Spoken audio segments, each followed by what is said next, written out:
Hear that? Pumpkin. That's fall calling. And the pumpkin spice latte is back at Starbucks. From that first sweater to late autumn weather, it's all of fall in just one sip. Order ahead on the Starbucks app.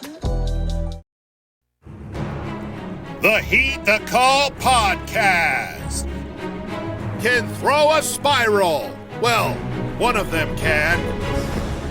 I'll let you figure out who that is. Pure athleticism. Dan Hanzus here. Heed the Call with Mark Sessler, but not Mark Sessler today. Mark feeling under the weather, so we will dive into or maybe he's working on a spiral. See, I'm still not saying who it is. I can throw the fucking spiral. The Week 8 preview. Joining us, Jourdan Rodrigue, Michael-Shawn Dugar of The Athletic, Gravedigger, chiming in out of that boat, that soggy boat. And here we go. What's up, gang? Hey, Dan. It's we've got some a bit teetering toward unhinged energy from you today, and I love it. So we're gonna get rolling, and it's you gonna say be a fun that one. quite often. Do you find that I am like kind of a untethered personality, or like what is? I sometimes, when people are like, they say something and then you go, and then you think about it later in the day. It's like Jourdan seems every week to go like, "Wow, Dan, you seem a little fucking crazy today. So this should be an interesting show." Like maybe I I like it. I teeter toward dark chaos myself, so it actually grounds me in a way when you sort of teeter to that direction as well. Okay, good. And Michael-Shawn Dugar, I think that's one of the many things he brings to this show. He just got a cool demeanor, like a young Billy D. Williams vibe. Mike Dugar, what's up? Oh, what's going on, man? I'm feeling good. See what I'm talking about? See how Mike brings everything into like a place where we need to be? I'm feeling very good this week. So let's roll. I think you have the right to feel that way. Thanks, Mark. Mark Bot's here. Okay, so we're not completely without Mark. Well, I like to lie a lot too. He said he's great. ill. I believe him. This is great. I don't know what to do at the open of a show, Like, what do I do with my hands? It's nice So to have far, Mark so here good. a little bit, This is a big one. This is a beefy show. I know we are entering week 8, and you think there's going to be bye weeks in the middle of the season, but not this week. So we're going to get to all the teams. Obviously, a little later tonight, we're going to recap the first game of the week, which involves a certain person's team that they cover, Jourdan Rodrigue and the Rams taking on who? The Minnesota Vikings. So make sure you check out that recap a little later tonight. I don't know who I'll be doing it with, but we'll be doing it. So check that out. But let's get into it, gang, and let's start, as we always do, with the primetime games outside the third Thursday window. And this one is fascinating to me. The number 20 Dallas Cowboys in the power rankings, the HTC power rankings, the power rankings of record. At the number 9 San Francisco 49ers. Niners laying 4.5 points of wood here.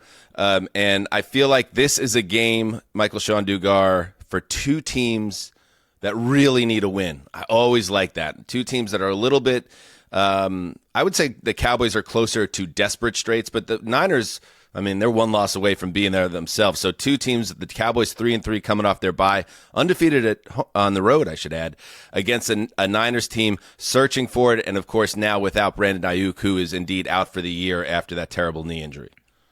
Yeah, as someone who watches, I cover the Seahawks, and they haven't beaten the last time they beat the 49ers, Adrian Peterson was their starting running back, which kind of shows you how long it's been. In Dallas, I don't know how many times they've lost to them in a row, but it feels like three in a row. Does that include the playoff loss too? Yep, postseason included. Yeah. Yeah. Like it feels bad. Like there's something mental. It feels like that the Niners have over the Cowboys. So on top of needing a win just for the standings on both sides, I feel like this is the end of the movie where the kid's supposed to stand up to the bully or something like that. And obviously the Cowboys are the one trying to avoid getting stuffed into their locker. They're not that good of a team, which is why they are, 20th in the power rankings of record. Mm-hmm. They actually remind me of Seattle a little bit, where their defense is shaky and they just can't or won't run the ball. And obviously that's a bad recipe, and then you ask your quarterback to just do a bunch of superhuman stuff. I like the Niners, even despite their injuries. For that reason, I do feel like it's just mental for the Niners over the Cowboys. Like, they just know we can come in here and punk you. We turn our boombox up real loud and we run onto the field, and it just distorts your whole mind for Dallas, and then they end up getting beat up. Maybe they don't get blown out, but it definitely feels like they're going to get bullied again because it's mental.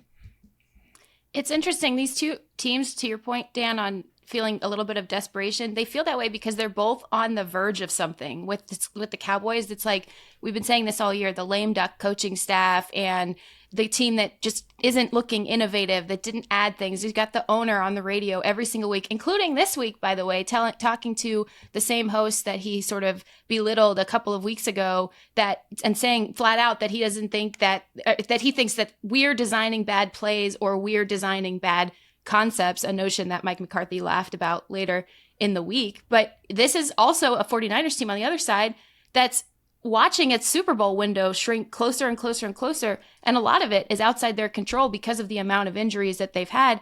Sounds like Deebo Samuel, though, might be back this week. He had pneumonia and was in the hospital, but he was back at practice this week. And Kyle Shanahan, while he doesn't know whether or not any of us will be alive on Sunday, he does seem to know that Deebo will be back in the mix this weekend. Which is kind of predictable because Deebo is a legend when it comes to being down on the field and writhing, and you're like, oh, we'll see him again in maybe 2 years. And then all of a sudden he misses one play and he's back on the field. I feel like a hospital visit for Deebo can produce a similar effect. So going from laid up getting IV fluids to on the field, that sounds within the range of outcomes that makes sense. And listen, they need Deebo Samuel. And, their offense has been very hit or miss overall. Not bad, but also understanding that without Christian McCaffrey for the entire season, and we might get him back, we being the Niners, after the bye and fantasy owners in week 10. So that's huge. So it's like, kind of, can you hold down the fort? I think this would be a huge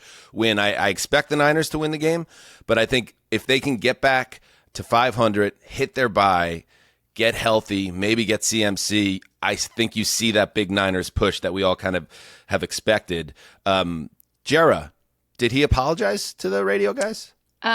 He said, to my knowledge, reading the clips that came out of there, he said that they were lucky that he still came on the show. I don't Never take change. take that however you want. I think on this one, it's also the concepts thing was interesting because Jerry's watched really innovative teams just kick the shit out of his team a couple of times this year. And this is also going to be, regardless of the fact that San Francisco is missing a bunch of dudes, like, it's still an innovative football team. It's still an innovative offense. But I don't think they have to be against Dallas. Dallas has a third worst total rush defense EPA in a 7-game start in the past 10 seasons. Their company is the 2022 Browns. Not great. 2023 Panthers, not great. And so you don't really have to complicate things against this Dallas defense right now, as shorthanded as they are. You can just run it at them. And Mike, like, if you can't stop the run and you can't run the football, not many teams are successful in our game. You'll get your boots smoked more often than not. I also think that I trust Shanahan with his evil brain of I can design plays, particularly if he has time to account for who won't be there. I think there's a very big difference. I see this with linemen quite a bit, actually. Like when a lineman goes down and a guy has to come in, the backup tends to stink. And then if that backup has a whole week to know that he's going to start, he ends up being much better. Not just the Seahawks. I just kind of see that across the league. Same thing with some play callers. If I lose Deebo and Ayuk and whoever mid-game, well, now I'm screwed, right? But if I know all week that I have to design a bunch of plays for Juan Jennings or whatever, then he'll be much better, I think. Which, again, with Dallas's defense, like Jourdan said, they're just really stinky. So I think that'll be much easier to do now that hey, Deebo needs IVs all week. We don't have Ayuk. Let's design plays for the other guys, and whatever he designs should work against Dallas's defense. Jerry Jones said Tuesday, probably on that radio interview, that linebacker Micah Parsons and cornerback Jourdan Bland would be game time decisions for this game. Neither player practiced on Wednesdays as they worked with the rehab group. Don't know what their practice situation was on today, Thursday's taping day, but probably right up against it. And one more weird note before we move on. Brendan Aubrey, the star kicker of the Cowboys, did not practice on Wednesday because of jury duty, and I don't. He's just like us. Have you guys? Wait, you guys really? both covered teams for several years now. Like, have you ever seen that or heard of that? I've Wow. never heard that. If it's going to happen, though, it definitely is something that would happen to a kicker, like, or a long snapper or something. I've never heard that in my 10 years covering the league, though. It might be, Wow. Mike. It might be like and we've all been there, where you get the form and then you say, "I'll push it back. I'll push it back." Did Brandon Aubrey get to the Uncle Sam was like, "Hey, do you want to be on the jury or do you want to go to jail?" Maybe did he get that that note from Sam? I mean, that could have happened. Wow, I didn't know that till just now. It's very funny. I quite literally last night wrote a letter into the King County, which is where Seattle is, district people, because I got summoned for jury duty. I'm trying to get out of it because I don't want to do jury duty. That was just yesterday though. That's hilarious. I can't imagine. That's so weird. Honestly, I wouldn't have expected a kicker or anyone in the NFL to do that per se, but that seems very like Kyrie Irving-ish.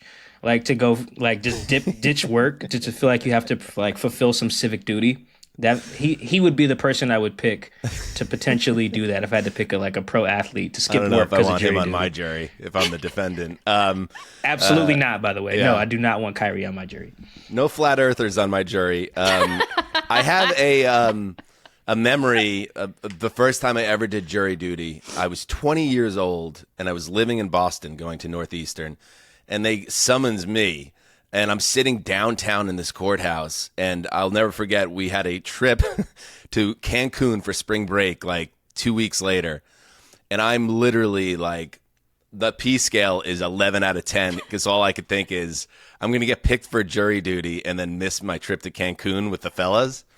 Not realizing in hindsight, like, there is no jury that would ever take some like 20-year-old suburban kid from New York, some college kid, and like stick him in some type of grand jury or anything. They were never going to pick me, and I wasn't picked. But that was the scariest moment of my life to that point. Cancun on the line in downtown Boston in a jury box. Some real adversity there, Dan. Some real adversity. That's just like a peek behind the curtain of what I've overcome in my life. Let's move on to the Monday night game. The New York Giants, number 26 in the HTC Power Rankings, and that might be generous. Travel to Pittsburgh to face the Steelers. Steelers laying 6.5 here. And listen, it's crazy, Jourdan, what happens in Sunday Night Football because the Jets were comfortably ahead heading into the locker room with the ball near midfield, getting the ball to start the third quarter, but sometimes one play creates an avalanche, and the Rodgers interception began a run of 31 straight points to blow out the Jets at home. It felt like the good old days if you were a Steelers fan. They're running the football. Russell Wilson is giving them opening up the offense like Mike Tomlin thought he could, and everything looked great. And this feels like a really nice setup for the Steelers to continue to gain momentum against the Giants team that's totally lost.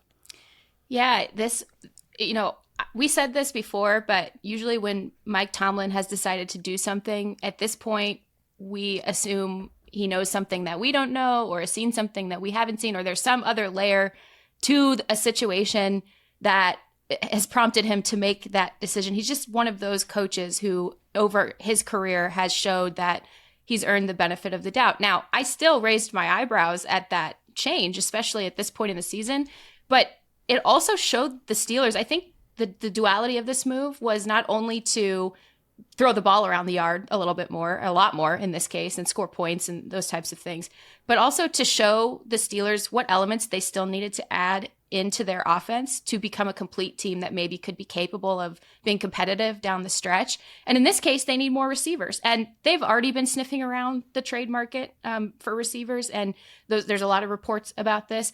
This is actually also a team that I would potentially keep an eye on when we're talking about the Cooper Kupp trade conversation, or when we're talking about Mike Williams. I would definitely keep an eye on them because they showed you, hey, okay, we can throw it. Now we need a more complete set of skill players, a more complete set of pass catchers, because they want to be as complete of a team as possible. They've already got the guys on defense. They've got the run game. They think they have the quarterback at this point. We'll see if he gets streaky down the stretch. But now it's about building out the rest of the room that they're going to need to lean on if they are going to have Russell Wilson at quarterback.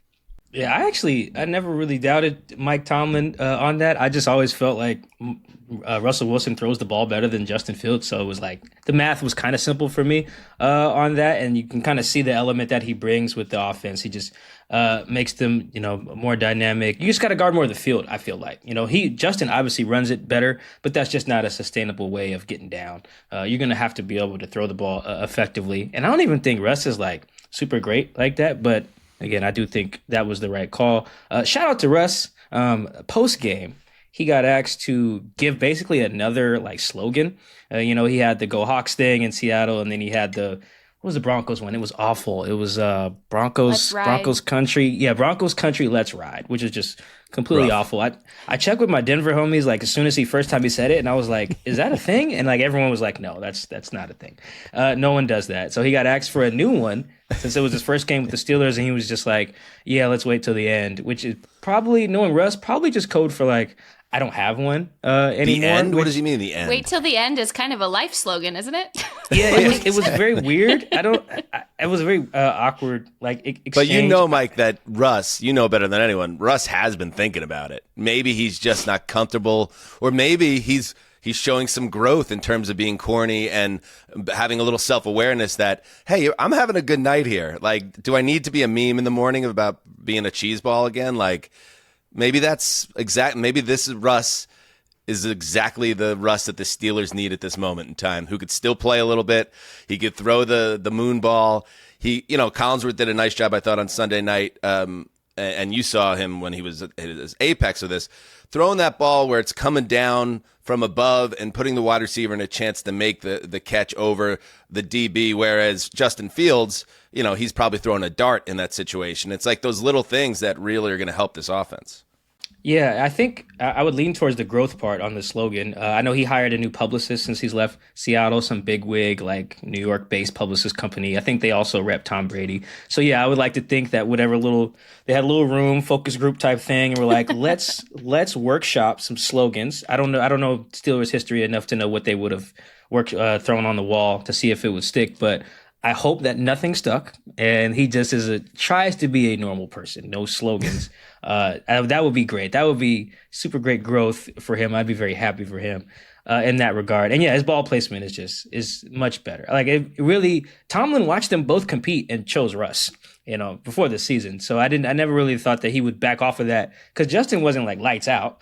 He was playing fine, and then TJ Watt would get like a big sack at the end of the game, and they would basically win all their games, which you can kind of count on, but not the further you go. And I think Mike Tomlin was kind of looking down the road with that. And I know this is a Giants and Steelers preview, but I feel like, Dan, we got to pour one out for our Jets after that. Like that's what got me off of it. That game got me. Russ got me off the Jets. Just like that. All it took was that game. We'll get to the Jets. You flew too close to the sun there, Mike. Yeah, I feel for all the Jets fans and the temporary supporters like Mike Dugar. Real quick on the Giants before we move here. They averaged 2.2 yards per play against the Eagles. And the offensive line is not competitive. Losing your left tackle was crushing for a team that could not afford that. The center, the second-year center is not playing well. They're, in general, just like nothing is clicking, and they're heading towards something. I would think like an explosion where the whole thing gets blown up, except for Malik Neighbors and some of the D-line. But Mara said, their owner, he was asked about the future. He said there's going to be no change of coach and GM, not during the season, not after the season. The Giants are the anti-Jets in a lot of ways, and that's a good thing. They believe in this setup, but I mean, Giants fans, you got to have the stomach for it, because that means the Giants want to be more like the Lions. It's like we're gonna eat a lot of poop here, but we believe in this leadership that will get there. It's going to be a rough rest of the season. That's all I could say. Yeah, I think they want another shot at quarterback. And so it makes more sense to do that with the lessons you hope that this current staff has kept in place. I know the fan base wants to see change, it sounds like. But there's some nuanced conversation to it as well. And by the way, he was at the Wellington Mara documentary screening when he said that, which the juxtaposition there is wild. But also if you are going to get another shot at a quarterback or try again at a quarterback, which I think they're going to do, and they're going to probably have to do if they know, if they are watching this product that we're also watching, they have to get another shot at it, or at least try. And you maybe want to see if this same coaching staff and this same front office can identify correctly this time, that player, and then also scheme correctly around this player. I don't think Brian Daboll has bad scheme per se. I think that the marriage between himself and the quarterback and the rest of the offense is what's bad. Right. And John Mara knows what Brian Daboll did with Josh Allen, and they still think, like, if we can get him, why fire everyone and bring in a QB guru, where you think Daboll could do that with the right rookie quarterback. So it makes sense. I tend, even though the Giants have had a lot of bad seasons in recent memory, I guess this is just reflexive as a lifetime growing up in New York and seeing they usually end up figuring it out and making the right long-term moves. And I don't disagree with this one either. All right, before we hit the break, a reminder, October's almost over, and as you know by now, on Underdog, we call it Boost-tober. Underdog has been dropping new promos and boosts and discounts every single day this month, but time is running out. So before it's too late, go download the Underdog app, sign up with the code HTC. That's us. And receive up to $1,000 in bonus cash when you deposit, for our U.S. audience only. We'll be right back.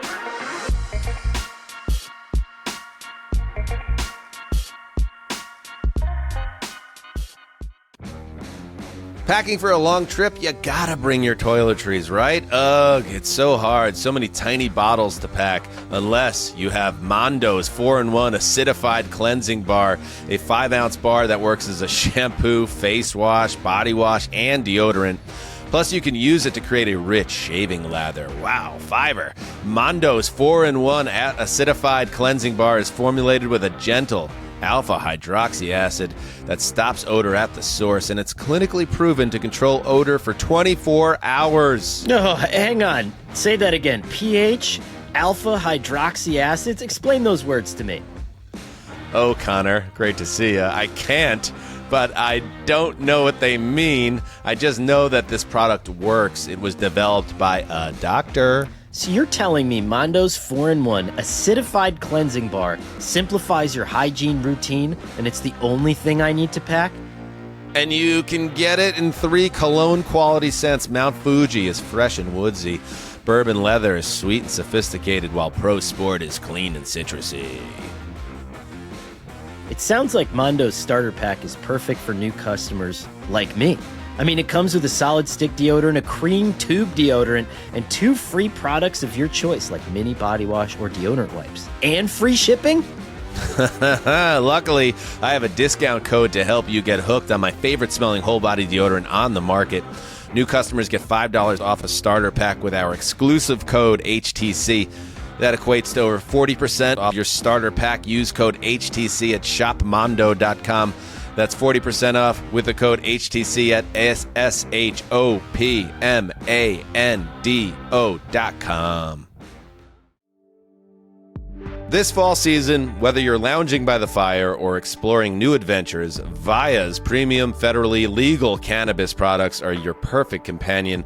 Farmed and crafted with care in the U.S. and trusted by over 500,000 customers, Via is well known for their premium THCA flower grown indoors in state-of-the-art facilities and free from harsh pesticides or nasty chemicals. Via just launched their high THCA flower in 7-gram and 28-gram bags and brand new flavors for the THCA vapes line, so you have more options than ever to blaze your own trail.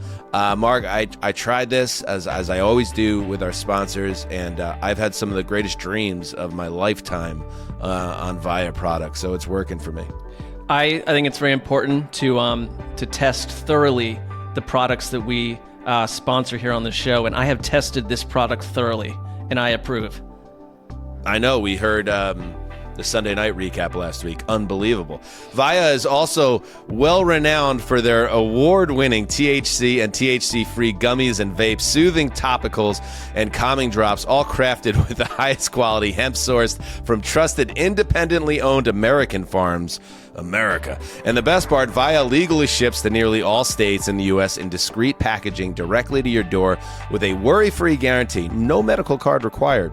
If THC isn't for you, you can still take advantage of their CBD line with products designed for sleep, focus, and energy that will keep you glowing all year long. So if you're 21 or older, check out the link to Via's website in our description and use the code HTC to receive 15% off. If you want to support our show, and this is important, please tell them that Heed the Call sent you. Again, use the Via link in the pod description and the code HTC for 15% off. This fall, enhance your everyday with Via. All right, we are back. We are rolling. It is Jourdan. It's Mike. It's Dan. It's Gravedigger. Mark? I am experiencing enjoyment. Oh, good. Hi, Mark. Good. I hope you are. I mean, I know you said you're unwell, so that might be a little bit of a conflict, but at the same time, I want you to be well, happy. that's your opinion. Okay. All right, let's get back to it. Games we cannot wait to watch. Jourdan, kick us off.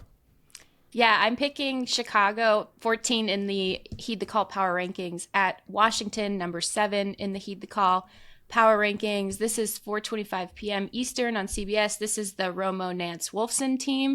Normally, this game would be definitively highlighted by the two key storylines of the number 1 overall pick and clear future of the Bears franchise in Caleb Williams' homecoming to the region in which he grew up. Number 2 overall pick, Jaden Daniels, the clear future of the Commanders at quarterback in an absolute delight of a quarterback showdown. But Jaden Daniels, who also maybe the first person ever, speaking of firsts here on this show with the jury duty thing, might be the first player ever to return from the locker room to the field after the ribs injury, just absolutely beaming, in excruciating pain, just absolutely beaming as the crowd there absolutely just loved him up. He might not play this week. He's week to week. He didn't practice earlier this week. We have yet to know his full status, but not practicing with the ribs injury earlier in the week sort of points the needle at Marcus Mariota, who is the backup. And stunningly, we still get a former number 1 overall pick against a former number 2 overall pick and two former Heisman Trophy winners. And with the way Cliff Kingsbury has kind of been cooking the run game, I actually think this will still be a fun watch. I try to watch Caleb at any chance that I possibly get, and I catch up a lot on his games after I cover my games on Sunday, and I try to watch Jaden Daniels as much as I can. But I still think this has a chance to be fun. I'm not optimistic that Jaden Daniels is going to play, but I'm still picking this one, not only for the fun of it, but also just in case something happens and he does get out there. I would love it. It's a bummer that, I agree with you. And if you read into the semantics of it all, when an injury happens in the player's day to day, it's like, okay, chance for Sunday. When it's week to week, it's like, well, if it was day to day, then Sunday. If it's week to week, I feel like you're out this week and we'll see about next week. So I don't anticipate it either. So we'll see what Mariota could do, Mike. But, for me, that really kind of focuses my attention on this game, on the Chicago Bears more, coming off their bye, really finding their way in these most recent weeks. And I think the Commanders are a good matchup for them because the Commanders' rise has been in large part based on the offensive firepower with the rookie leading the way. So Caleb and company can eat here and, further entrench themselves as one of the big stories in the NFC this year. And if you care about these things, the Caleb Daniels Rookie of the Year debate would heat up, considerably. I got there. Yeah, this game loses just a little bit of luster with if Jaden Daniels doesn't play. I do like what the Bears have kind of become, and you could just kind of see I'm going to talk about freezing cold takes. All of the ones that come out of the Bears game versus the Texans earlier this year. I think that was the second game maybe about Caleb. Oh, those look awful now. Because Caleb looks like that dude. He just kind of throws the ball in a way where you're like, yep, he looks like he's going to be the guy. So he's kind of turning to must-see TV in that way. The need must, they have to win this week thing that we talked about with the Niners and Cowboys doesn't totally apply in the same way to the Bears. But because the strength of the division, it feels like it kind of does. Because the NFC North, Jesus Christ, every team over there is kicking ass. Jesus Christ. I think every team over there, every team in the NFC North has a winning record. And every team in the NFC North also has obviously a positive point differential. And Green Bay, with the lowest one, is plus 43. Wow. That's like the Niners lead the NFC West, I think, at plus 22.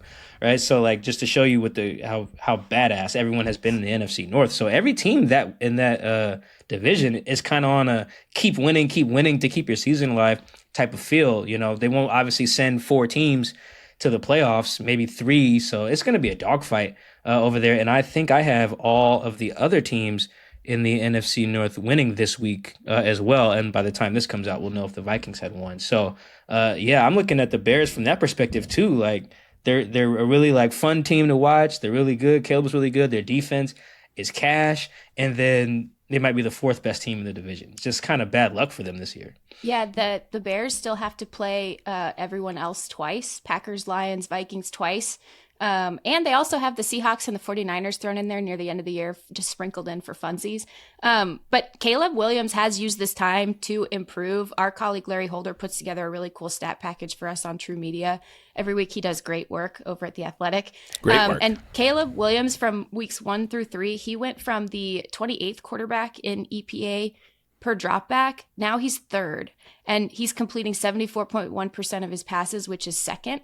And he was at a 59.3 completion percentage weeks 1 through 3, which was 30th. And so he's steadily improved. The caliber of opponent has helped as well. And this is also kind of a cool matchup, an opportunity for, I think, both teams, because the defenses are like a little bit of the inverse of each other in a kind of a slight way. Although the Commanders are like the far weaker unit. You actually do still want to run against the Bears. The Commanders are doing that very, very well. They're built to defend the pass, and you actually maybe can make them vulnerable against the pass in general this week, because Kyler Gordon and Jaquan Brisker, 2 of their best defensive backs and 2 of the most talented young players in the defensive backs in the league, they're still not practicing despite the bye week. So something to watch. And then on the other side, the Commanders are playing hard. They just have too many personnel holes, and you can certainly pass against them. Their linebackers are playing really well, as is their front. They're not missing a ton of tackles, but you can really throw at these defensive backs in Washington. And so I think this could be a big, sort of almost an inverse of each other attack game on either side. Yeah, I think it sets up well for Chicago. They caught a break. In fact, they've had not to throw cold water on the whole thing there, because they're going up. Everything's going well for the Bears for once and their fans. But, they have a bye last week, so they get right. And now they get the Commanders potentially without the, prodigy quarterback. They have beaten teams for their 4 wins with a combined record of 6-20. They've beaten the Titans, the Rams, the Panthers, and Jags. And now they get the Commanders without their dynamo QB. So just keep that in mind if that's how it ends up playing out. But you know what? If they stack another win and they're 5-2, it don't matter. You just win. We move on. Michael-Shawn Dugar, the game you cannot wait to watch in Week 8. All right, I'm going to cheat a little bit with the game I can't wait to watch this week, being the one that I will see live, which I believe is a first for me. Take the Bills at the Seahawks. The Bills were 5th in the power rankings of record. There, both of these teams, they've already made trades to kind of atone for an offseason plan that didn't work. The Seahawks have made a couple trades already to upgrade their front 7. They added Roy Robertson-Harris from the Jaguars, gave up like a pick somewhere into the future for him to get him from the Jags. And then on Wednesday, they gave up Jerome Baker and a 4th-round pick to get Ernest Jones IV from Justin's Titans. So that's kind of a plan that they thought they could revamp their whole linebacker room. It was like, we don't need Bobby Wagner or Jordan Brooks. We'll go with Tyrell Dotson and Jerome Baker. Well, that didn't work. So now they had to flip-flop that. And then obviously the Bills kind of went into the year with their whole everybody eats mindset with getting rid of Stephon Diggs. They were like, we'll just spread the ball around to whoever, and no one will be able to game plan for us because they won't know where the ball is going. Well, that didn't work. So they went and got Amari Cooper. So that there's some similarities between these two teams in that regard. I can appreciate both teams realizing that, hey, our plan was stinky. Let's change something up. Also, those were very foreseeable issues as well. I mentioned the NFC West. It's a dumpster fire is too strong, but it's definitely not good. Like the Seahawks are 4-3, and they are only 13th in the power rankings of record, and that might be generous. They're 4-3, but they have some really fatal flaws. They don't run the ball. They can't really stop the run with any consistency. That is, as we said earlier, a recipe to get your boots smoked. They beat up on Kirk Cousins in week 7. Kirk Cousins, who has cinder blocks tied to his cleats. So if you get pressure on him, he basically just goes down.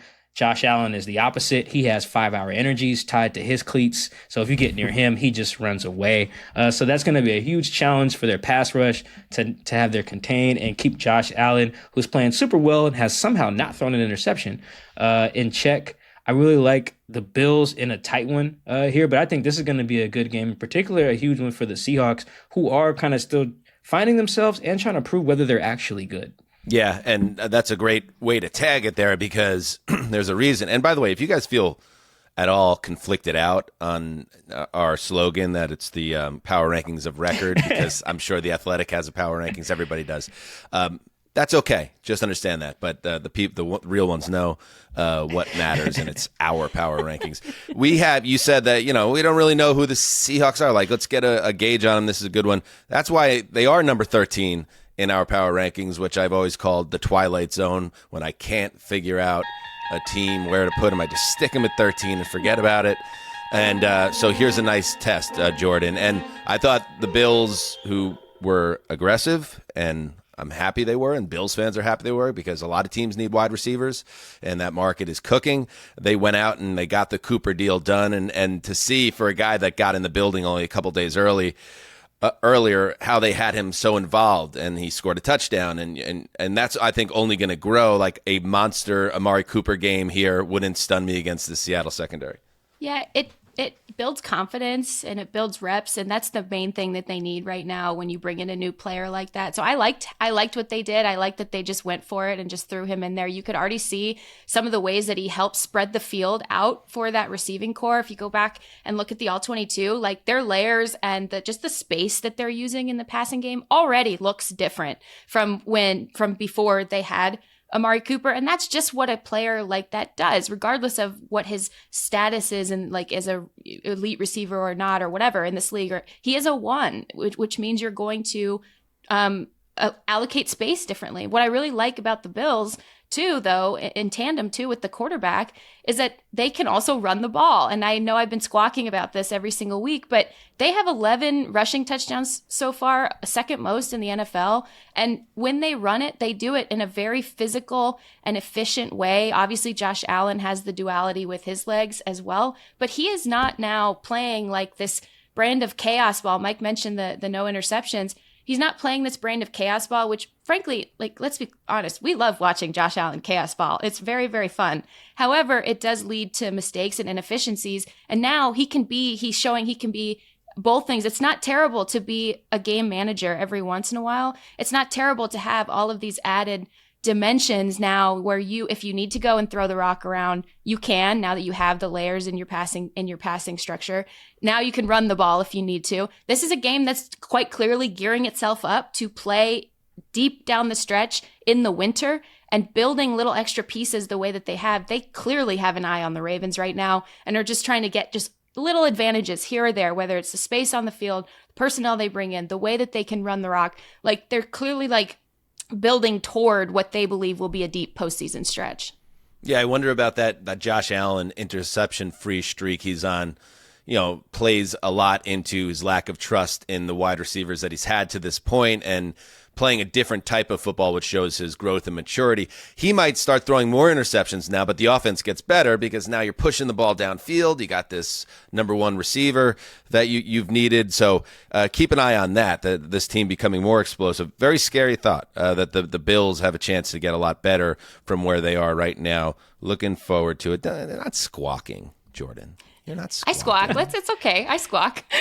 Squawk. That's pejorative. I think that you're underlining certain points that you feel passionate about. You know what I mean? That's how I see it. Well, it's just I like crows. Like darkness and I like crows. So You should I come feel to like, my house then, because I have so many crows in my neighborhood that my neighbor gifted me a BB gun to scare them off the palm trees. I have 3 crows. Like, I call them the 3 old men. Like, they sit outside my house and they just hang out. They're like if you added a third, like the guys from the Muppets, or maybe like the guys from King of the Hill standing around the grill.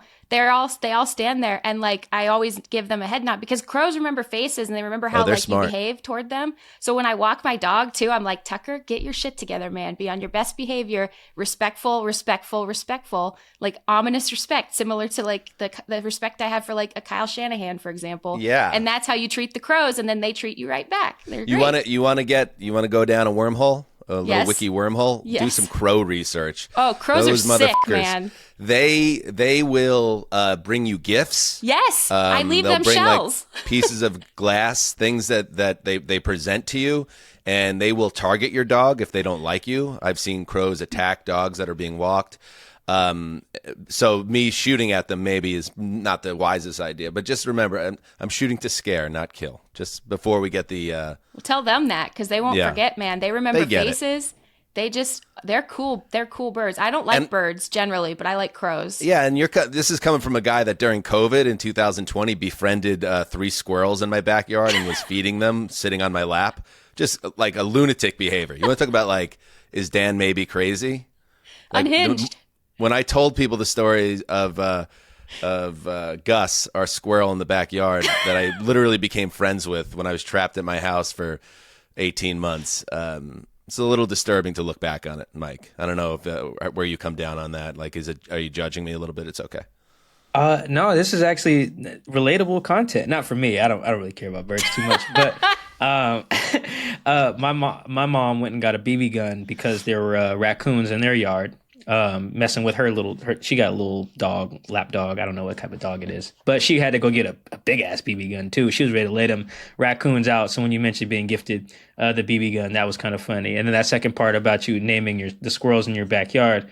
I have a friend. Her name is Stacy. She's on local radio here in Seattle. Her mother is like doing the same thing right now with raccoons, and Stacy like documents it on her Twitter. And like, there's raccoons just show up now, just chilling. They got names. They hang out. They want food. They're part of the family now, and it's so dangerous. Like 2 weeks ago, I showed her this article where this lady in somewhere outskirts of Washington, like 100, she was doing the same thing. Then 100 raccoons came to her house wanting food. I'll find the article. Like 100 of them pulled up.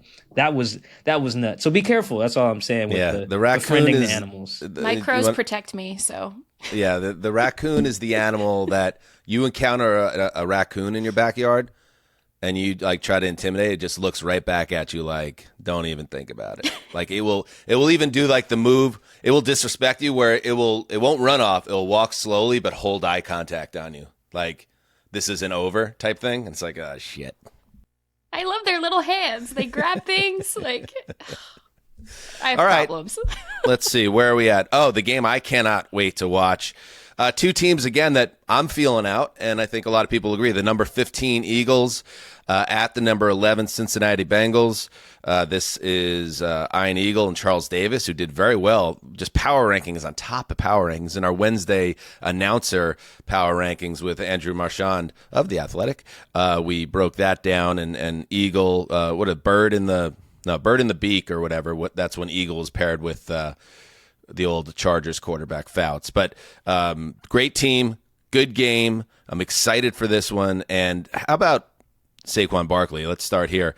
The Eagles are weird. They're a very weird team, very weird on offense. This is a good stat that I encountered this morning. That the Eagles against the Giants, and I know that was a grisly mismatch, 1 for 13 on third down in that game. Bad. Third down's been an issue for them. 4 for 4 on fourth down. So, the tush push is alive and well for this team, but it's almost like everything's so jagged with them, and it's so dependent on the A.J. Brown big play or the Saquon Barkley big play, and they got a lot of big plays from Saquon Barkley, who absolutely blew the doors off his former team in Week 7. So that Eagles team with their up and down offense, but a defense that might be coming together a little bit now, travels to Cincy against the Bengals, who, Mike, I see the Bengals as a team that could make a real push.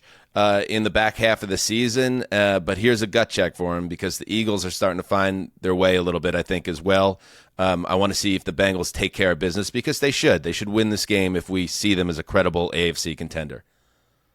Yeah, I don't necessarily root for anyone to lose their jobs or anything, but like credit to John Mara, the owner of the Giants, for having some maturity there. Because I for sure thought watching Saquon go crazy on them was going to be the end of their general manager. Imagine Woody Johnson and Mara switching spots, how that plays out.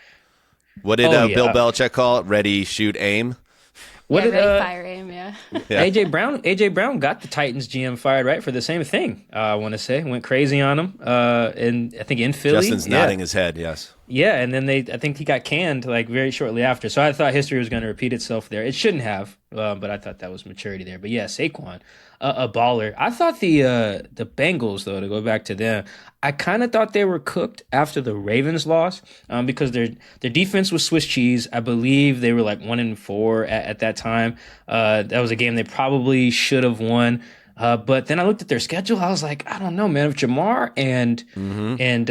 Jamar and Joe can basically just be Brady and Randy Moss from like 07 or whatever, then they'll have a chance, even if the defense stinks. And then the defense kind of turned it around. I mean, that helps when you play the Giants and Browns, of course. This would be a much tougher test.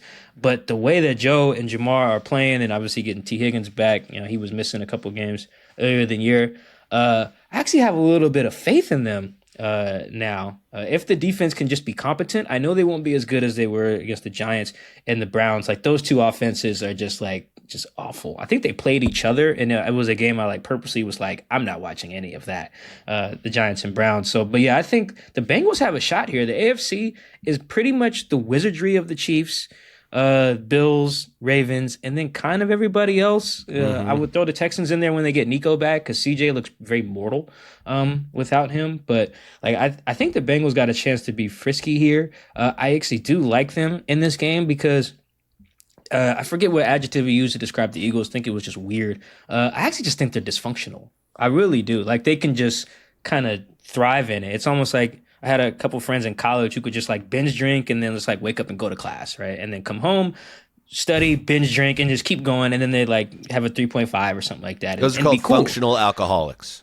Yes. They're like, I don't know how to put that in football terms totally with the Eagles, but that's what they are. They're your friend who can just get hammered during the week and still pass their exam on Friday. Like that is them. Sounds that's like just Nick not Sirianni. Totally sustainable though.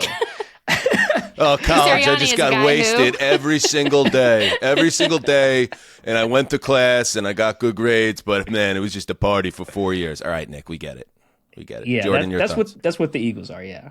Yeah, I think you just got to keep running the ball. The pass game has been a bit inconsistent for the Eagles. Jalen Hurts has been a little up and down, and I think that you can just the Bengals' run defense has been so inconsistent. They've had 3 games of 120 plus yards, but they've held their other 4 opponents under 75 rushing yards. So I think this is one of those games where you try to test them there to see which personality of the Bengals defense is going to show up that day.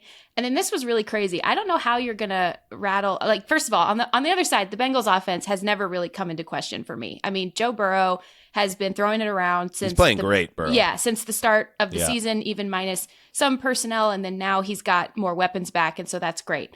But I'm curious on the other side how the Bengals defense is, which is the big question with the Bengals, in my opinion, how they're going to pressure Jalen Hurts. I had to triple check this because it freaking blew my mind, but I was looking at next gen stats, and the difference between the pressure the Bengals get when blitzing, which they have to do to manufacture pressure now, compared to not blitzing is the 5th largest delta in the entire NFL. So if you're not sending extra pressure, you basically can sit back there all day against this Bengals defense and try to pick them apart. So I am curious to see how they're going to try to manufacture that pressure against Jalen Hurts and kind of move him out of his head a little bit.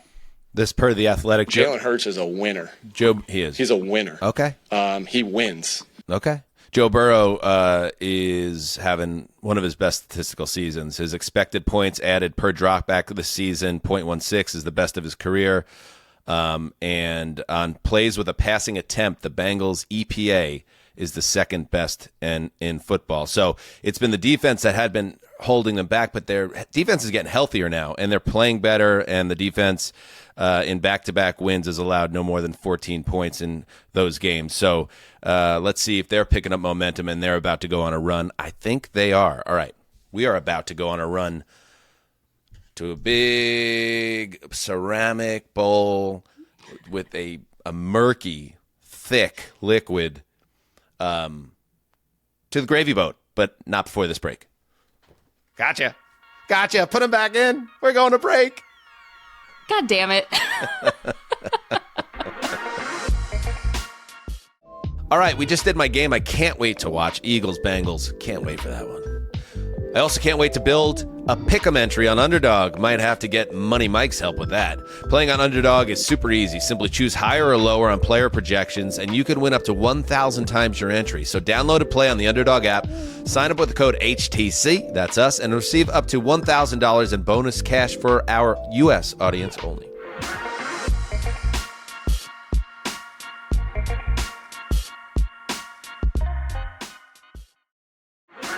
All right.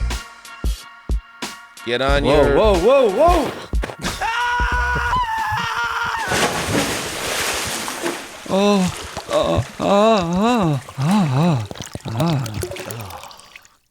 God, what a creeper. I don't know how. It's the same drop every week, but it gets a little more perverse. And maybe it's just I get to know Justin a little bit more each week, so it creates this type of cognitive association that's messing with me. But what's up, Justin? Yeah, Jourdan, I find myself distancing myself from Justin more and more each week. The more that I know what you mean. It's Justin has been an asset to us, man. Yeah. What's up, Justin? I'm going to hit that drop every show for the rest of the time. Like, to quote Mike Tomlin, there's a nakedness to Justin Graver, like, in my mind, falling into the gravy bowl. He's just totally nude falling into that bowl. So maybe that's part of the issue that I'm dealing with as well. Jesus Christ.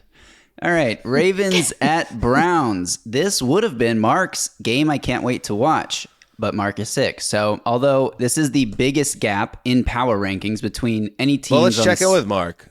Mark, let's... How are you, by the way, Mark? Are you upset about missing this gravy boat segment? I am doing excellent. It is still the same night.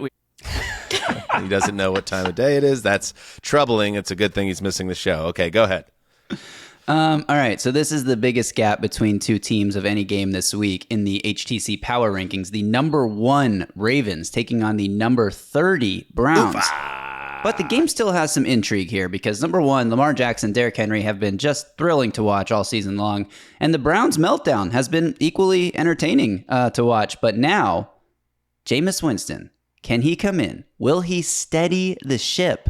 Or will Kevin Stefanski be proven right in that Deshaun Watson actually was giving the Browns a better chance to win every week? We might find out. Can I just say I'm so happy, Jourdan, that Jameis Winston, who absolutely is going to become a reverend or a preacher after he retires, like he's getting closer and closer to that place, and I can't wait for it. I think the unintentional comedy with Jameis is always at a high level. Playing for the Browns for like 8 straight weeks, I mean, this could be fun. Let me just say that. I don't know if he's going to be any good in the position. Can't be worse than the previous guy, but I'm looking forward to just the sound clips. Bring them on. Yeah, we're going to get some really great sound bites for the show, maybe some new drops as well, and maybe some that can ease the pain of the gravy boat for me. First and foremost, before getting to the Browns, Lamar Jackson is the MVP if the season ended today. Absolutely outstanding, playing unbelievably. We all know this. We've talked about it. The thing that's interesting about the Browns this week to me is that Kevin Stefanski was saying that Ken Dorsey is going to call the plays. And so to me, it kind of reminds me of there's like Dan, I'll explain this one to you. There's a millennial and Gen Z phenomenon. It's called quiet quitting, where like you're listen, I'm not 100 years old. Like, what is this? That's Sessler. I know what quiet quitting is. I've probably done it. I might have done it at my last job. I'm not sure. We have to figure out what the exact definition is, maybe. But Okay, so it's like you're perhaps frustrated or exhausted by the corporate structure around you, and you either lack the power to raise a fist, or in this case, maybe the charisma to raise a fist in protest. So you actively detach and you simply fade into the workplace like Homer Simpson into the shrubbery. That's what Kevin Stefanski's doing to me. That's what this feels like to me. He's like, just gonna back away and pretend that I was never here and then run out the door the first chance he gets. Well, I think that's spot on. And here's the one thing, other thing about this game. Lamar absolutely is playing out of his mind. He's such a great player, and he's getting better every year, it seems, when he's healthy. But Derrick Henry is also on pace to break the NFL single-season rushing record. He's averaging 124.7 yards per game. And like Adrian Peterson when he went for 2,000 a decade or so ago, he does it with, even when he's not having a great game, he always can bank on ripping off that 150, 60, 70-yarder that turns the, late in the fourth quarter. He's got 58 yards. Oh, all of a sudden, he's got 130 yards. Like, that's the dudes or the guys that have that big play in them. And I just wonder if Henry ends up running for, 2,200 yards or something, does he beat Lamar? It's a good problem to have if the Ravens have the top 2 MVP candidates, put it that way. All right. Yeah, it kind of reminds me of when Tyreek was on pace for 2K, I think, last year, and then Tua was going crazy too. He kind of wondered if they would like almost steal votes from each other. The Dolphins are fraud when it turns like December and January, so it ended up not being a problem. But yeah, very similar circumstance this point in the year. All right, next. Yes, next. Real quick, though. Sorry, I know we have to move. What? But Derrick Henry currently leads the league in rushing attempts, yards per carry, touchdowns, longest run, runs of 20-plus yards, runs of 50-plus yards, rushing first downs, yards after contact, yards before contact, and he's second in broken tackles. Okay, moving on to Colts at Don't you wish he was still on the Texans. Titans? That would have been Yes, cool. I do. Imagine being at Canton when they inducted him and they were like, just think about it now, like, I don't know, who would it be? Let's say, I don't know, Amy Strunk or something. It was like, and to think we thought about letting Derek leave, but we never could do that because he is the Titans. And the greatest thing I ever did as owner is making sure he played his entire career here. And now I welcome him into Canton. And on week 1, we're going to build a 45-foot statue in front of Nissan Stadium. Actual we are size. a perfectly run organization. Like, wouldn't that be cool if that's how it played out, Justin? Would be. Moving on, Colts at Texans. A rematch of week 1 when the Texans beat the Colts by just 2 points, but injuries have reshaped both of these rosters since then. So the question, can Anthony Richardson rediscover some of those huge splash plays that he was hitting against the Texans defense back in week 1 and show some progress in his development as a quarterback, or will the Texans sweep their division rival? Mike? Yeah, so when I was building my parlay for the week, I was looking at this game and I was like, oh, maybe I'd take Anthony Richardson's over-under. Let me check what it is. It was like 186 passing yards. I was like, oh my God. And he hasn't even hit. He's went under that like 3 times already this season. He went over that against the Texans in week 1. But oh my God, man, I'm still on the AR train, but man, he's got to get better at just making the layups. He just doesn't make layups. He's pretty much a home run guy. I just jump sports with the analogies there, but you guys get the point. Never happens and also, on this show. Football is completely different than basketball. Thank you, Mark. And also, CJ Stroud without Nico has kind of been interesting to watch. Like, CJ's not like a worse player or anything. He's ball placement's still there, but like their O-line is not as good as I feel like it was last season. They can run the ball now, which is good. They got Joe Mixon back. He was pretty much the only reason they had a chance to beat the Packers last week, but CJ's numbers are down without Nico.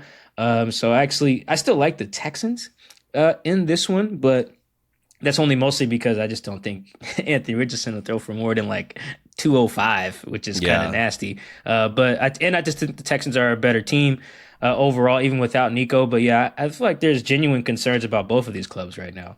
There are. The Money Mike tease is coming up after we get out of the gravy boat and towel off. But the Richardson thing is a concern. He is 32nd in the league in completion percentage. He's completing 48.5% of his passes. 29th in EPA per dropback, and has thrown twice as many interceptions, 6 as touchdown passes. He had a passer rating south of 60, but they still beat the Dolphins because they're the Dolphins. But it ain't going to work here. And I think C.J.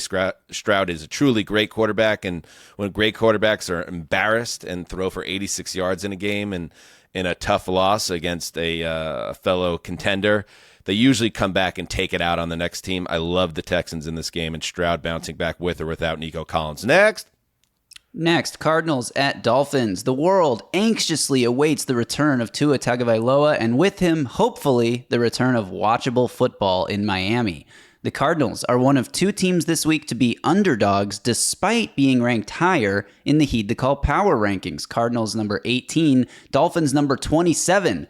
I'd say the Dolphins are the biggest candidates to be massive risers up those rankings next week, depending on how they look with QB1 back under center. You're a copycat, Justin. How so? On Wednesday's show, I said the Dolphins were my choice as the team not to give up on.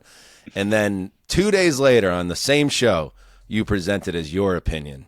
Gotcha, a little gotcha journalism right back at the grave digger. Stupid. Sorry. Yes, Jourdan. This is. I think Tyreek Hill was quoted this week that he's saying he wanted to cry, or he did cry, or something like that when he saw Tua back on the field. I would too if I was Tyreek Hill and I was playing with the Boyles and Skylers of the world before that. Yeah, his EPA per pass play targeting him went from like first or second in the NFL when Tua was healthy or has been healthy to something like in the 60s. So I would cry too, joyfully. Yeah, I think that would be great. It's interesting. Oh, by the way, Dan, this is a Benetti game. This is a Benetti Hive assemble. He did great with his call earlier this year, and he does great work. He must be off baseball now, right? Because Benetti, the Tigers, yes, they did not advance in the American League playoffs. Only one team advanced. Just trying to give you some pop there, Dan. The Fall Classic. It is my New York Yankees. Let's go, Yankees. Just trying to give you something to be positive about, because we're going to talk about the Jets next. But Tua being back, obviously there's going to be a lot of eyeballs on this game. There's probably a discussion for much more space in a different show about the Guardian Cap conversation. He's already. I don't know if you saw this, but he's wearing the special quarterback helmet that actually provides more protection than a Guardian Cap would on a normal helmet. That was my next sentence that I was about to say. My question, Jourdan, maybe you know the answer. He's wallpapering over that. Does the that special helmet or whatever, if you added a Guardian Cap on top of that, wouldn't that just provide even more bonus extra protection? That was the next thing Jourdan was going to say. Okay, maybe. No, what I was going to say is there's still such limited data about the Guardian Cap, and there's also not public or peer-reviewed data that is published about the Guardian Cap. It's NFL sponsored, and so that's why there's this dialogue about it, and I think some outcry because the league had marketed some stats, talking about positive influence of the Guardian Caps.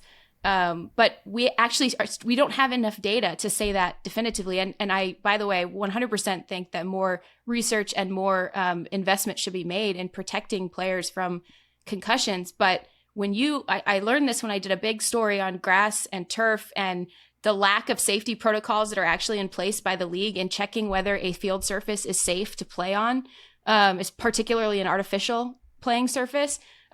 Teams work with a league owned and operated and a league sanctioned partner to collect injury data. The NFL works with certain companies that they partner with and then collect that data with another partner that's mutually agreed upon by the NFL and the NFLPA. And players self-report, teams are supposed to self-report these types of things to gather that data in the first place. What I'm saying on all this is I want this to work. I want these to be helpful for players. I want more attention to be placed on concussions. But when everything is coming from one entity that owns the other entities, or there's a financial stakes at play here between entities, I would like more public data to be available about these caps and more public studies to be done that are peer reviewed and published in scientific and medical journals. That's all. I love It's not real.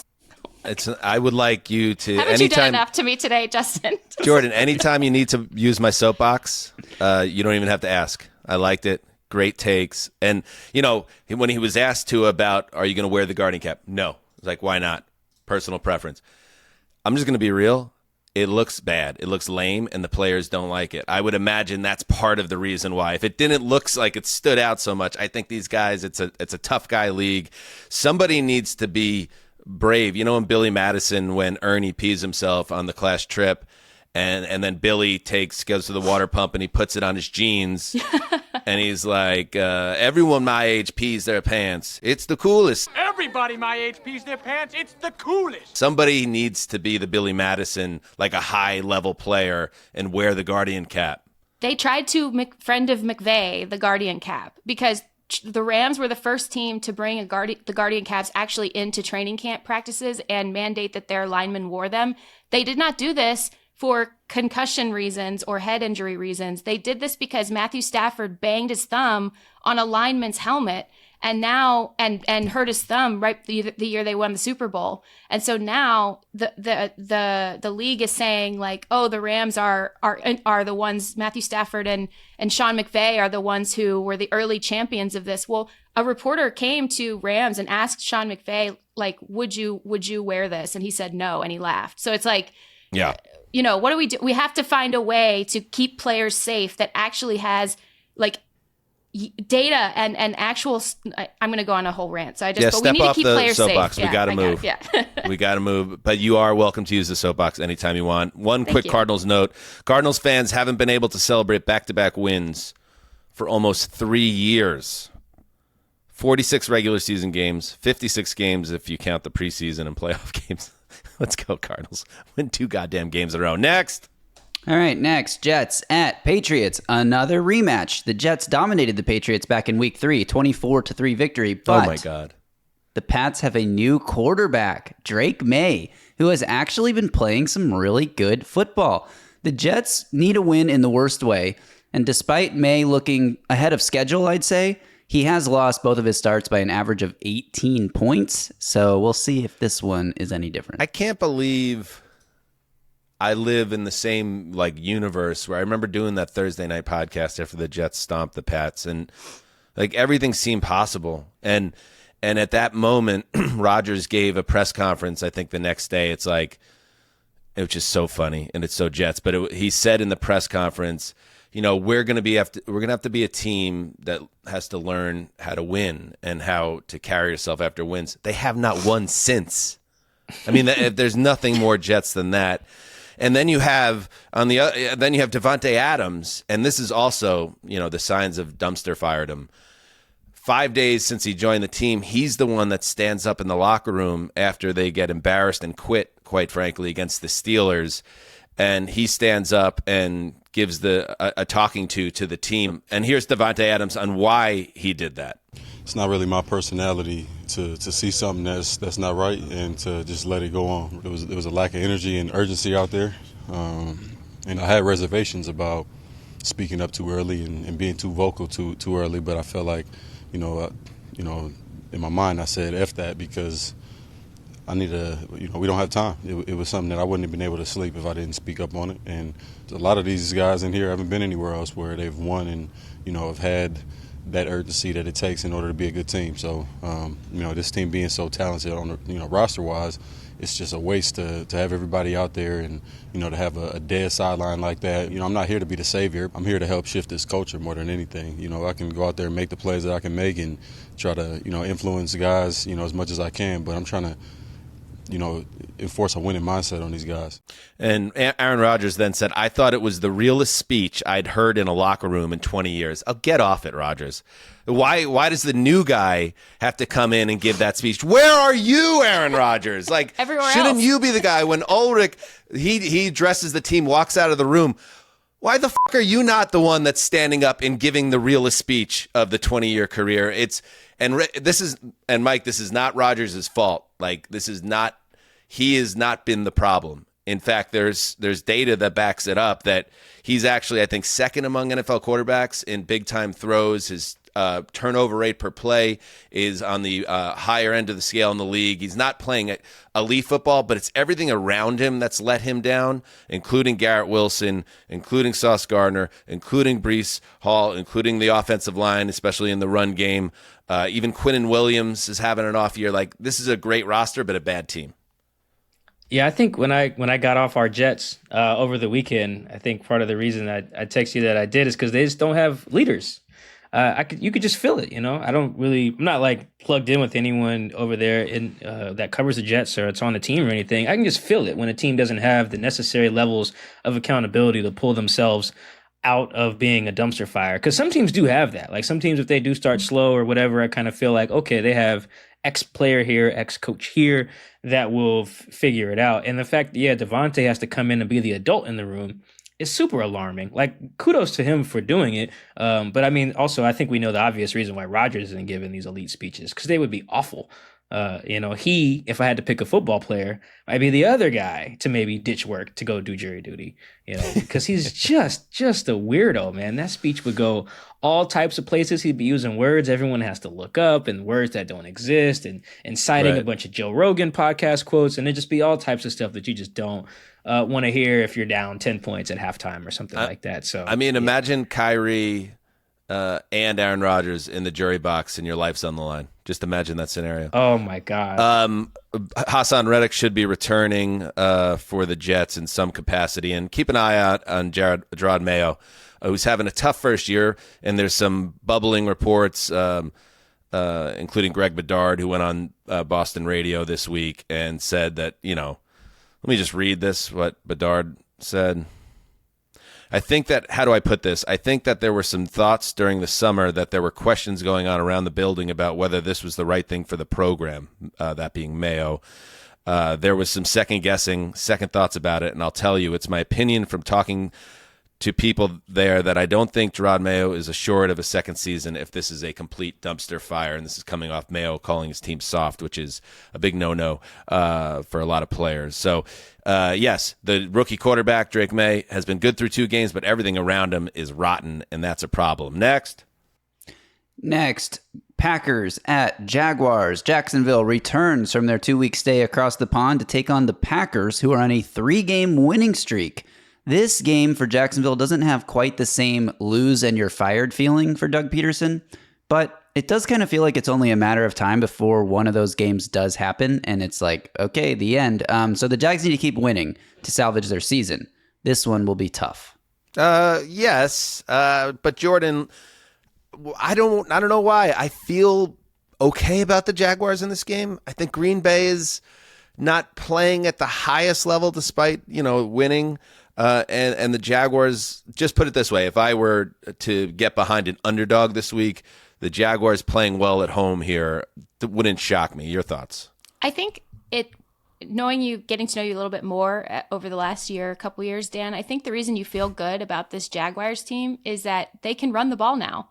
And that always helps settle everything down. Tank Bigsby has emerged, currently ranked 2nd in yards per carry and in rushing yards over expected. And that's the one area that really where this Packers defense is actually particularly vulnerable, because otherwise this Green Bay defense is taking the ball away. They're aggressive. They're assertive. Jeff Hafley's defense comes from the Bob Saleh and D'Amico Ryans coaching tree. Bob Saleh, by the way, was at practice this week. He's in an unofficial role. Him and Matt LaFleur are BFFs from a long way back when they were in Houston together. Their little group of quality control assistants was nicknamed the Piss Boys. So go do a deep dive on the Play Caller series if you want to know more about that little tidbit. But you can run on the Packers. And that's why I think you do feel good if I'm going to psychologically analyze you here, Dan. I think that's why you would probably feel good about this Jaguars team, or like that all is not lost and totally hopeless.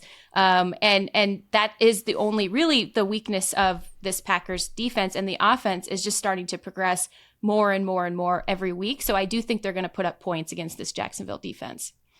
Yeah, I would actually be really surprised if the Jags won or if the game was close. I just think that their pass defense is just so suspect, that the way that Matt LaFleur and Jordan Love and that whole scheme is working, man, Matt LaFleur, he just wins the coaching battle every week. Obviously, his quarterback is very good too, but he just feels more prepared than the other guys. And he gets his guys to go execute at a higher level. I do think, though, part of the reason the Jags defense in the past game was so suspect because they didn't have Tyson Campbell. He's like the one corner that I actually trust to cover anyone with any consistency. I believe he's back now. He was hurt earlier in the year. That should help. But otherwise, I just think that they're just kind of out of sorts back there. Their pass rush is really streaky despite having some pretty heavy investments up there, I feel like, up front.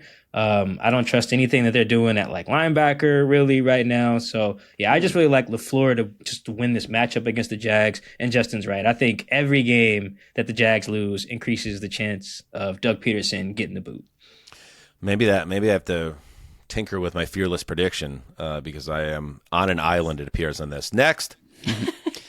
Next, Titans at Lions. The Titans went into fire sale mode this week, trading away DeAndre Hopkins and Ernest Jones IV on Wednesday. Now they head into the Lions' den at less than full strength, with Mason Rudolph expected to start another game. I have one thing to say about that. In the words of Brian Callahan, tighten down. Yes, we're not tightening up anymore. We are tightening down. The Lions are firing on all cylinders. But you have to wonder if maybe, is this a letdown spot? A big emotional victory over a divisional rival last week with an extremely subpar team who you're favored to beat by 11 points up next on the schedule? Spoiler alert, here. It will not be a letdown spot. Yeah, I don't think, I don't know. I mean, the Lions, Jourdan, are averaging 40 points per game since week 4. Jared Goff's playing the best football of his career. And maybe this is just credit because I believe in their coaching staff. Feels like a team that doesn't have those type of weeks and are going to roll here. Your thoughts? The Lions kick so much ass. It is so awesome to watch. I watched that. That was my game I could not effing wait to watch last week. And I watched that Lions-Vikings game twice. One, the broadcast after I got done covering my game. And then also on the All-22 because both brought me so much freaking joy. Like it was so awesome on both sides, but really watching the Lions do this to people, watching Jared Goff not just play great and efficient quarterback, at an efficient level, but also he's manipulating the line of scrimmage in ways that we've just not really seen from him in the past, particularly against that defense last week. The last thing I want this Lions team to do is go trade for a pass rusher. I think that's the last thing they need to do. They did, like I wondered if they would. They manufactured a lot more pressure from their interior, and then they blitzed a lot more. They blitzed Sam Darnold on almost 40% of his dropbacks before. They were only blitzing at about a 20% rate. So they need to go out and get somebody. And Dan Campbell has sort of floated it out in the media a little bit that Brad Holmes is like on the phone, and that would be the position to go get, in my opinion. Yeah, that team is just, they're well run top to bottom. It's crazy in retrospect, like looking back on it. Like the Lions have gone from the laughing stock of the league to now teams like the Giants are looking at the Lions like this is the path that we need to follow to get our team in the right place. Next. All right, next. Okay, I'm digging around in the gravy, but what's this here? We have a third rematch. Wow, a third rematch has just been discovered here in the gravy boat. It's Falcons at Buccaneers.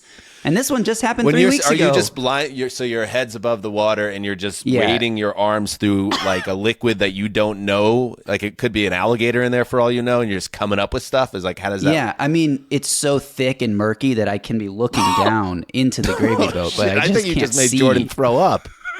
That's a first. Can we get a slow motion instant replay of Jourdan nearly vomiting? Yes, that will be inserted. If you're watching on YouTube, you can see that happening. That's why you got to go to youtube.com/@heedthecall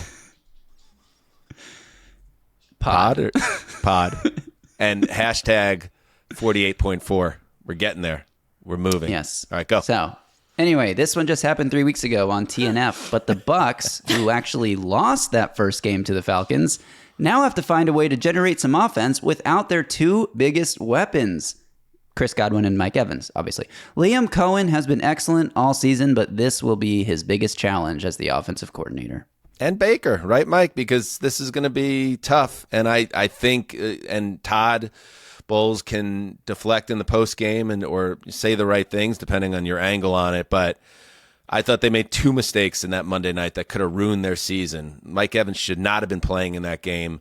The hamstring injury is actually in a different spot than the one that was bothering him, so the whole thing is jacked up, and they don't expect him back until after the bye at the earliest. And Godwin had no business being on the field, and now he's done for the year. He needs surgery on that dislocated ankle. A lot of pressure on Baker, and Baker's been a little loose with the football in the last couple of weeks. I predict a lot of interceptions and a lot of turnovers creeping into this Tampa defense. More of the same, in fact, over the last 2 weeks. Yeah, Baker seems like he's pretty comfortable reverting to like Big 12 mode if he has to, and just like, hey, if we got to throw it 50 times, I'm with it. He's got the arm strength. Yeah, he gets a little loose with it, so that's a problem. Yeah, the sucky thing for the Bucs was that, yeah, it felt like both injuries were very avoidable. You know, as someone who's had a bad hammy like that, Mike Evans committed probably like the biggest no-no, which is trying to run a go route. When your hammy's bad, like, come on, man. Everybody knows you got bad hammy, man. You're just running little short stuff, hitches, like he was and asked, everything. like Bowles was asked, Mike. Like sometimes you do have to protect the player from himself, and they were asking that about Godwin, but it was Evans that really it felt particularly egregious to me. Yeah, I mean, Evans just has to know. Like, there's just certain routes you can't run, you know, as I play flag football on the weekends. I've played with a bad hammy. I'm in a few leagues. Like, you just can't explode straight. Like, you just can't. Like, I went through a whole season once with a bad hammy, and I never ran. Do you also have 100 ever. career touchdowns? Not in that league, no. I'm getting there, though. But it would just seem so, like, as soon as he ran and grabbed his leg, I was like, yeah, that's your fault for trying to run full speed on a goal ball with a bad hammy. He's been in the league since the 70s. I don't know why he would make that mistake. And yeah, Godwin shouldn't have been out there. But I understand why he was. You know, they thought they could rally late. I get that. I actually think Baker, though, let's just stay focused on them. I think he's going to still put up some decent raw numbers just because, again, I just think he's equipped to just sling it around the yard.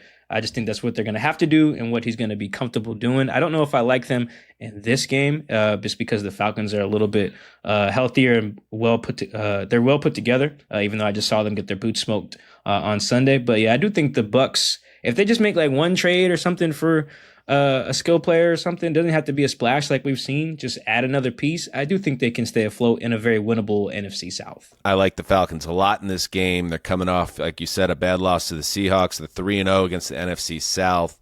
Bijan and Pitts are doing well for that offense. We're not going to get the shootout that we got in the first matchup between these two, and I just like the Falcons. Next. The Falcons are the only other team who are lower in the HTC power rankings to be favored. Next, Saints at Chargers. The Saints have teetered on the brink of unwatchable territory for me since their entire roster was placed on IR like a month ago. Alvin Kamara has been playing through a broken hand. What? Ow. How did he sign his 2-year extension that he just did if his hand is broken? Was it the his right hand? Chargers, Because he's I don't know. dominant. Yeah, I don't know. If it's the left hand, then it wouldn't affect his handwriting. Right, yes, that was a joke. The Chargers couldn't score a touchdown last week, and it cost them the game. All I have to say about this game is wake me up when it's over. Oh, wake me up before you go. Jourdan, thoughts? I would recommend watching it, actually, because you get to watch Justin Herbert play some really good football, which he's been doing for the last couple of weeks. He accounted for 349 yards of the total 395 yards of offense that the Chargers amassed against the Cardinals on a game like nobody watched because of the streaming service it was on. His receivers are letting him down, which I know we give a lot of like, but if we could just get this system for Justin Herbert, if we could only do this for him, if we could only just maximize his talent. He is maximizing his talent at this point in the season. He's throwing beautiful passes, and he had 7 drops in this game. So he's got to get some help from his receivers. Chargers need to get their game going a little bit. Against New Orleans, as decimated as they are, as bad as they're playing, this is the perfect sort of get-right game for them. How about this? And the soapbox Jourdan was on earlier, I was using it. It's very sturdy. It's built strong. Ford tough. I was, ranting about the NFL and some of the decisions that are being made with the schedule and their business partnerships. The ESPN did not mention the audience numbers in the press release for the Week 7 Monday night games. This per Florio. Florio loves this shit, so yes. Per a source with knowledge of the data, the game attracted an audience of 1.8 million And that includes those who watched via over-the-air channels in the local markets of Phoenix and Los Angeles. So, I mean, that means nobody watched that game. And maybe, just maybe, the NFL takes that under advisement with these staggered Monday night games, which are just the pits. Next, Panthers the pits. Who says it? I did. Unhinged. I love it. Oh my God. If peeing your pants is cool, consider me Miles Davis. If peeing your pants is cool, consider me Miles Davis. Next. Yes. Okay. Panthers at Broncos. Andy Dalton was in a minor car accident earlier this week. He's mostly fine, but he did injure his thumb. So now Bryce Young is starting again against the ferocious Denver Broncos defense. I'm sure that's all going to go very well for the former number 1 pick. I like it, Justin. A little snark in your setups this week. Mike, Denver's defense does have the ability to flummox an opponent, and Bryce Young back in the lineup after about a month off, although he did get into some blowouts. Doesn't set up well, I don't think, for the second-year quarterback. Yeah, and it's some bad luck on Carolina's side. Didn't Cam Newton get in a bad car accident too? He did. Like, flip his car truck or flipped. something like that? That was legitimately, yeah. Wait, he played after that though, right? Am I remembering that correctly? I think so. I think he did. Yeah. If I'm Cam remembering was, yeah. Yeah, He but was a Andy warrior. Dalton, come on, man. The standard has He been played set through for starting everything. quarterbacks in car accidents, though, if that's the case. Like, there's a standard there within the organization. If you get in a car accident, you should play. You know, Nate Burleson got in a car accident once because his pizza slid off the passenger seat, and he went to adjust it and got into a minor dust up, and that felt very relatable. Like, I was like, I Nate feel broke it, his bro. arm trying to get the pizza from the Did he break the passenger arm? seat. Yeah, that he was a broke his toughie. arm. Tough. I'm sorry, that's not funny, but it kind of is, man. No pizza's worth that. Pizza's pretty awesome. It is, but man, he was still on the Lions too, I think, at the time. Like, broke his arm. But anyway, yeah, these last 2 games honestly are have the potential to be very yucky. Although I'm trying. Is that the yucky trifecta for today's podcast?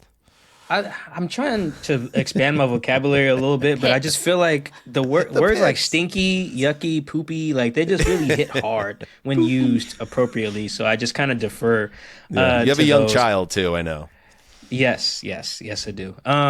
Yeah, I don't have any interest in either of these, but I do think that I'm trying to hold out hope for Bryce. You know, I think the height thing will be too much. Like, my man can't see. He's jumping to throw checkdowns. I think you're just cooked in the NFL if you're doing that at that point. I'm trying to hold out hope. So when I do watch this game, I won't watch it live. God, no. I love myself. I'll go back and watch it so I can fast forward through things when appropriate. I'll be looking to see if Bryce just looks a little bit more comfortable in the pocket and if he's like literally throwing the ball with both of his feet on the ground, because he wasn't doing that last time he started a game. And that's inexcusable in the NFL.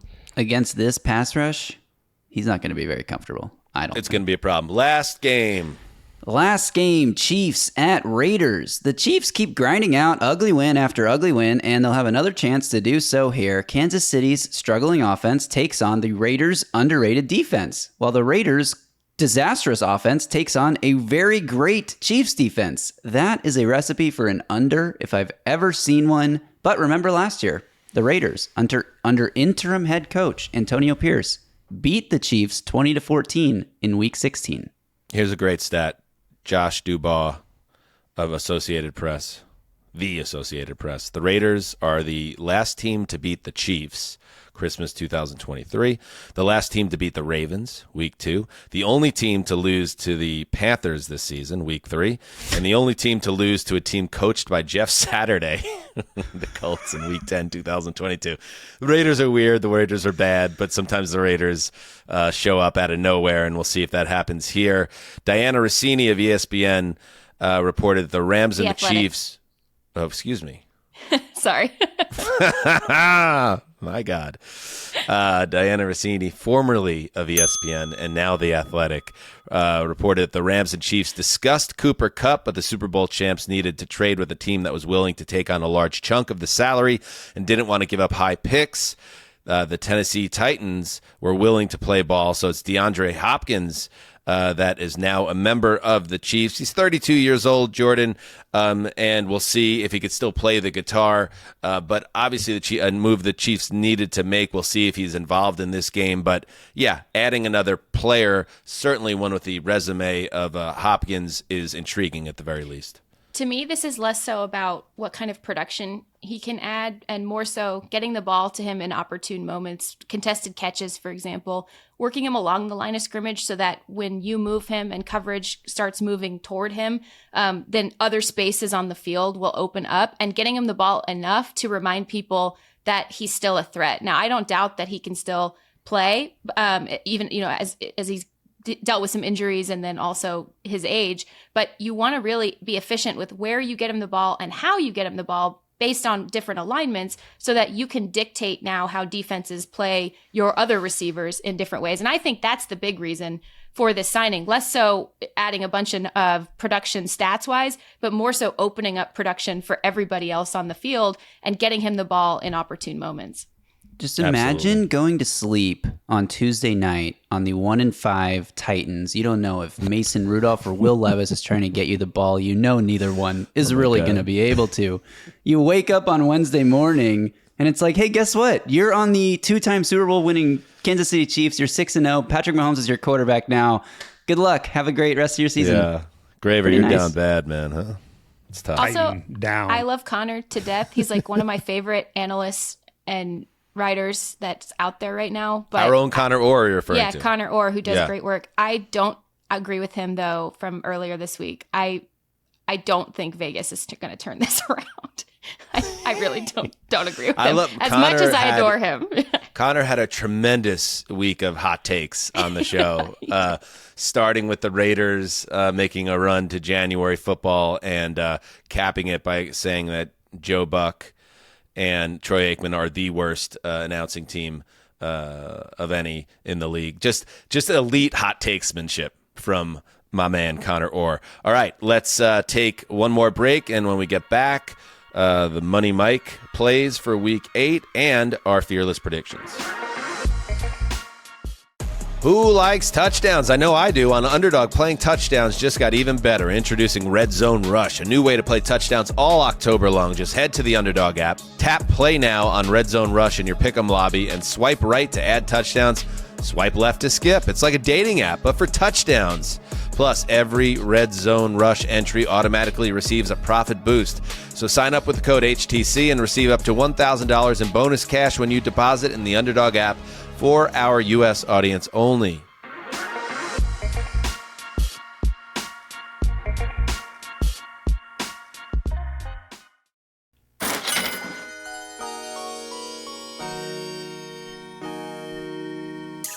All right, welcome back. You heard it right there. It's the Money Mike time of the week. And listen, you had a 16-leg parlay last week for your dad, and you didn't go 16 for 16, but nobody does. But you did incredible work by my quick math here, which is never to be trusted.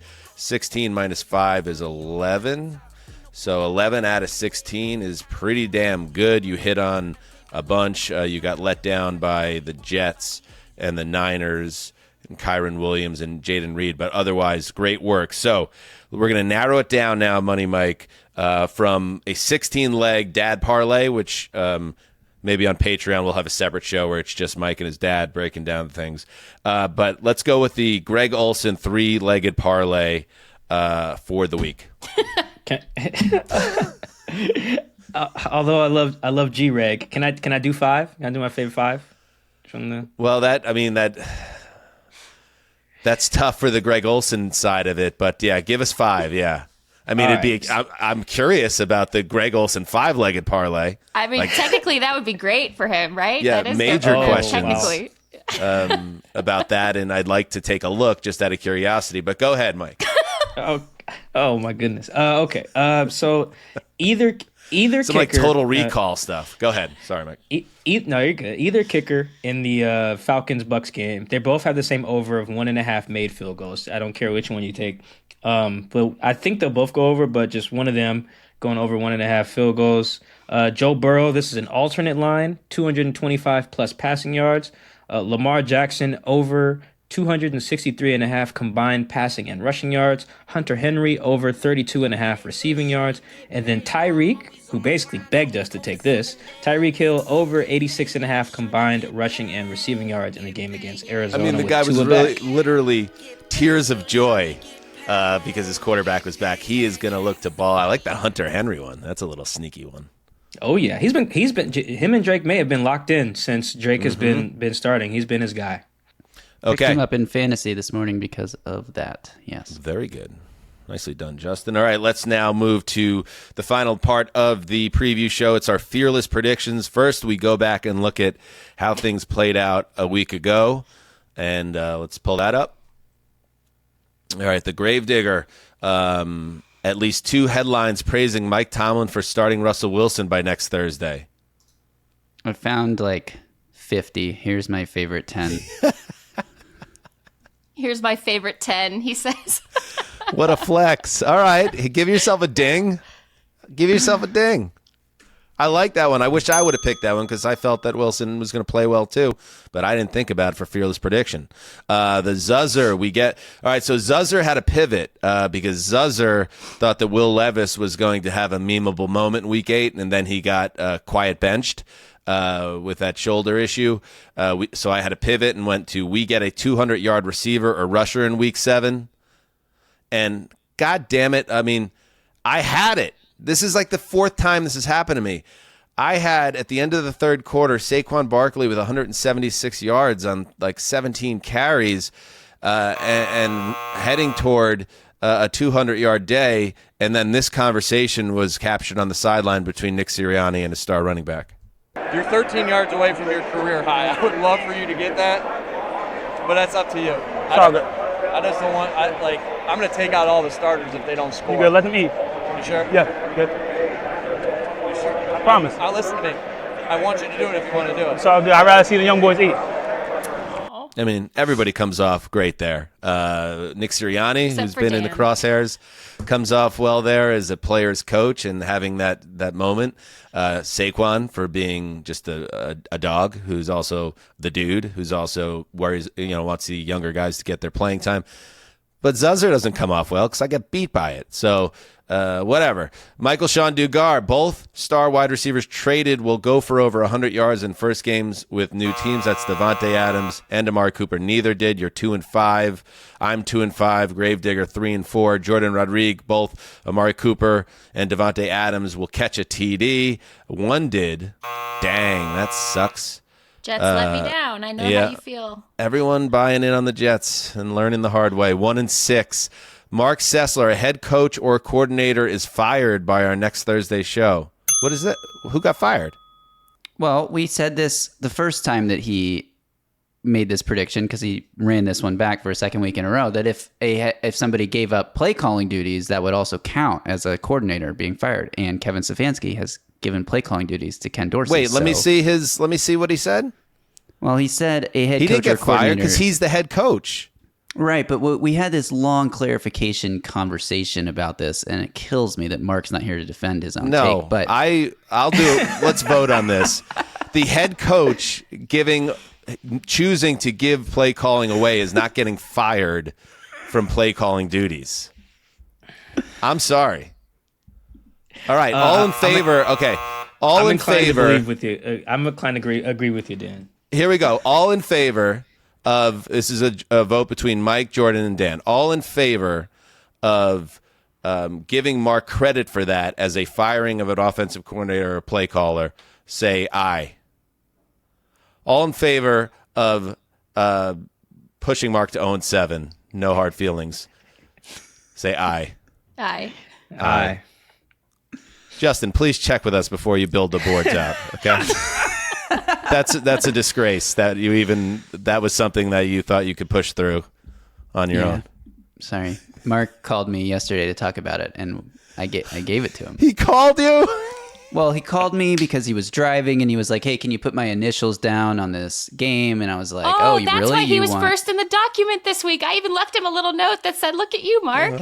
Yes. He was like, "I'm driving. I want to put my initials in there, but I'm driving. Can you do it for me?" And I was like, "Oh, sure. What game?" And he was like, "Baltimore, Baltimore Cleveland." And I was like, "Baltimore Cleveland, like number 1 in the power rankings versus number 30. You want that game?" And he was like, "Yeah, I think there's some intriguing storylines. I love watching the Ravens for the first time in my life. I actually enjoy watching Baltimore football." Okay. And Jameis Winston. And then he said, "By the way, I think I got my fearless prediction right because Savansky gave up play calling." How about this? Let's not say anything, and listeners and viewers don't tell Mark, and then he's going to learn when the board comes up on next Thursday's show. All right, let's get into our fearless predictions for Week 8. This is going to seem completely counterintuitive, and I know anything that involves like picking against the Patriots is not fearless, so I really stacked it up. So I think the Jets are going to, at the very least, get off the mat and beat up the Patriots in New England, and I'm going to say it's going to be a double-digit win with Devontae Adams and Garrett Wilson combining to go over 200 yards receiving. So three-legged Greg Olsen'd it. The Jets stomped the Patriots with their two receivers having big days. This is why we don't believe you when you say you're off the Jets.